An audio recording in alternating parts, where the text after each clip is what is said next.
Simon, I saw a game on Saturday where York City threw away a two-goal lead.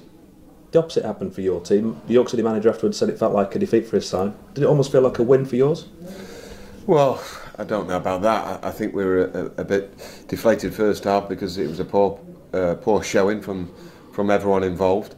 But certainly felt better on the way home, having fought our way back into it and taking home a point. Not quite that winning feeling, but certainly was a bit of a relief. When you do come back from 2 goals down, though, do you take home a little bit more than just a point? Does it tell you something more about your side? And you probably knew your side were a decent side and had some good bottle, good heart, but that proved it, didn't it? Yeah, we just said actually in the team meetings as we prepared for Salford that when the energy levels were dipped a little bit, or when 2 or 3 were below par, then that's what can happen. However, you can still take home a point against a form team, which is, it's got to be a positive.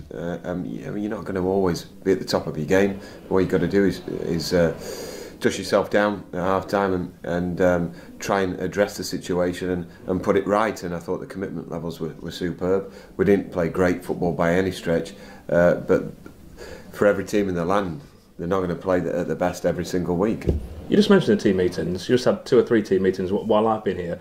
I don't want you to divulge all your tactics, but are you able to tell us what goes on in those team meetings? You have 3 separate groups. Are they separated into different parts of the field? What do you do in those meetings? Yeah, just unit meetings really. We've done that ever since going full time. We've got the defence in a horseshoe shape of chairs and in front of the television, and we show just a few clips through Ryan Smith, who's come on board the club, and we're trying to show a couple of situations where what we've done, either good or bad, and a couple of the opponents tomorrow night, which is obviously Salford, and where we think they can be a threat, and so hopefully we'll nullify that threat by being aware of their strengths, and that's the course of throughout the unit meetings. We do that so everyone's aware, and I just like to work with the smaller groups, and you get their attention, hopefully hold their attention, and we come out of it shedding some light on the opposition. So it is Salford tomorrow night. A huge game for a number of reasons. Firstly, I suppose if you win, you go level on points with them. Yeah, it'd be awesome. It's going to be on television. It's going to be a full house. I'm sure there's going to be a lot of adrenaline within everyone's bodies tomorrow night. I'm looking forward to what is now a bit of a glamour tie, isn't it, of this league, playing Salford and all they bring.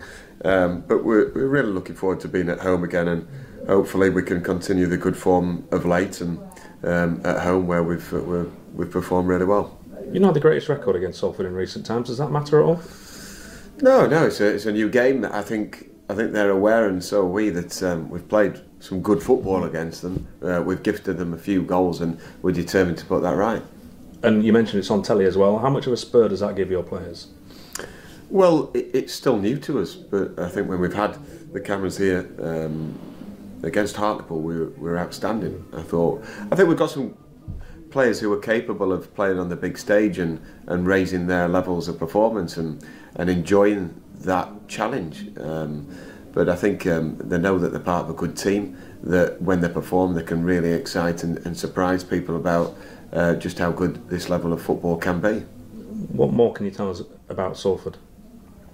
They're massive, aren't they? Physically we've gone through the team meetings, and don't get me wrong, we're not professing that it's too deep a conversation. We've gone through 1 to 11, 6'1", 6'3", 6'2", but they're going to be a force at set pieces. They have changed their system a little bit more, 3-5-2 now, whereas they were 4-4-2 with wide men rolling in. Not taking anything for granted, because they may set up differently on the night, but in recent games they have gone that way with wing backs, and we've just looked at them as individuals, and if they play well, where they can hurt you, but also if we play well, where areas where we may be able to exploit as well. So it's going to be a good game, because I think there's 22 good players out on the pitch. Are they the team you think that other sides would like to beat the most in this division? To be honest, there's a massive determination to win every single game, and if we're ever complacent, then it would hurt Thurs and I, and if we took our foot off the pedal as well as a management duo, then that wouldn't be good enough if we emphasise one win over another team. Undoubtedly, we'd love to win the game tomorrow, though. Your team looking ahead, and you picked up a couple of knocks at the weekend. Is everyone okay? everyone's fine actually. The physio came in yesterday morning, Rachel, and she said, "A bit strange this, but no one's moaned about anything or any knock or any rub required." You know, I think they're obviously all chomping at the bit. They want this game, and as I say, it's new for us, this television scenario again, but we don't want it to continue to be new. We want more of it. We enjoy it. You know, the whole club is set it up to hopefully go places and enjoy more and more coverage. With a win tomorrow night, does it give you more than just the 3 points? Because it could come that you end up playing Salford again at the end of the season. Yeah, too right. You can see that scenario happening again. It'd be great, obviously, psychologically, to do well as a result of getting a good win. But I think they do know that we're a footballing team, and that we like to get the passes in, and we like to entertain. We've attacked it slightly differently from the way they've gone about it. As I say, we're not quite as big, but they've still got some very, very good players. They've got pedigree in all of their units, and you certainly can't underestimate them or knock them at all. They're a highly ambitious outfit, and they've got good people at the helm, so it's going to be a good challenge. You don't normally play on Wednesday nights. How has that? Has it disrupted your schedule this week? How have you changed your schedule from what it would normally be if it was a Tuesday night?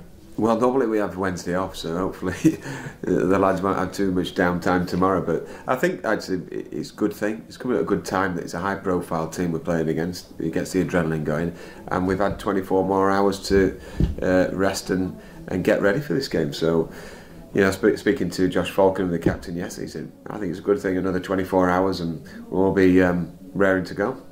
And the crowd, you mentioned the crowd, it's going to be a really good crowd here tomorrow night. They could get behind you. Yeah, we've gone out there, you know, on purpose and tried to get the support in. The numbers have been down, you know, in recent games for the home games. The away support's been amazing, and the home support that have been here have been really good too. But you know, we're still in the playoffs, and hopefully the players are deserving of that real camaraderie that we. You know, encouragement that we'd love to get from the terraces, and we have done. You see the end of last season, how a real positive vibe got us over the line, and almost felt like it was inevitable in the playoff final that we'd win, not through overconfidence, just through support. And if they can be the driving force again, that's why we're going out there. You know, it's not a plea, but it's, you know, please get behind us. You know, we really need that support, and it does give the players a real lift when we do get the numbers in strength.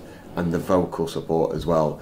Who knows where we can end up? You know, it's a great time to be involved in the club, and hopefully the supporters are on board with that too.